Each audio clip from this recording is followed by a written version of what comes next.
গতকাল বরিশালে জঘন্যতম একটা ঘটনা ঘটছে, ঠিক আছে।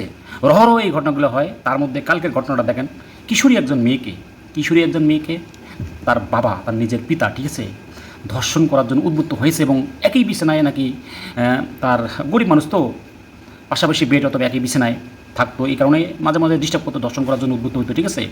আমরা সেই মেয়েটির মুখ থেকেই অনেক কিছু শুনেছি।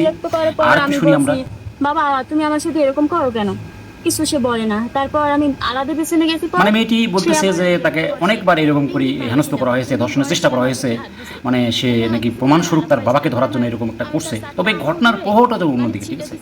আমরা শুনতে পাই তার বাবাও কিন্তু গ্রেপ্তার করা হয়েছে, ঠিক আছে, কারণ সে মামলা করছে পুলিশের কাছে।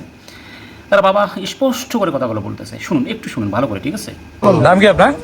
এই কি নাম? আমার নাম মিরাজ। কি করছিস? কেন করলি? স্যার আমার মাথা যদি খারাপ হয়, আমি এরকম ধরনের কিচ্ছু করি না। আমি যদি একটা খারাপ কথাও বললে থাকি, তার জন্য আমার মাটিতে সবাই তোমার নিজের মেয়ে না? হ্যাঁ। তুই নিজের মেয়ে দর্শন করছো না, খোদার কসম আপনি জিজ্ঞেস করে দেখেন। আপনাদের কি মনে হয় এই ঘটনাটি কি ঘটতে পারে?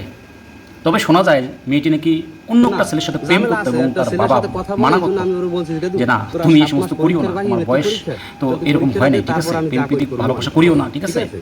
আসলে কি তার বাবাকে ফাঁসানোর জন্য এইরকম করতেছে মেয়েটি? আর তার বাবার মুখ থেকেই এই কথাগুলো শোনার পর থেকে মনে হচ্ছে যে না, কোনো পিতা কি কোনো মেয়েকে, নিজের মেয়েকে এভাবে কি ধর্ষণ করতে পারে অথবা ধর্ষণের জন্য চেষ্টা করতে পারে?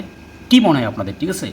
আমার তো মনে হয় যে মেয়েটির একটু ঘাবলা আছে, ঠিক আছে, কারণ একজন বাবা হলো সেই জিনিস, ঠিক আছে, কখনো কুদৃষ্টি দিতে পারে না। তবে বর্তমানে কিন্তু সোসাইটির মধ্যে এই ঘটনাগুলো রহরহ ঘটতেছে, ঠিক আছে, কারণ পিতা তার সন্তানকে, মানে মেয়েকে আর কি, এরকম জঘন্যতম কাজ কিন্তু হচ্ছে কিন্তু, ঠিক আছে। তো আপনাদের কি মনে হয় একটু কমেন্টে জানাবেন, ঠিক আছে। মেয়েটি কি ভুল বলতেছে না তার বাবা সঠিক বলতেছে?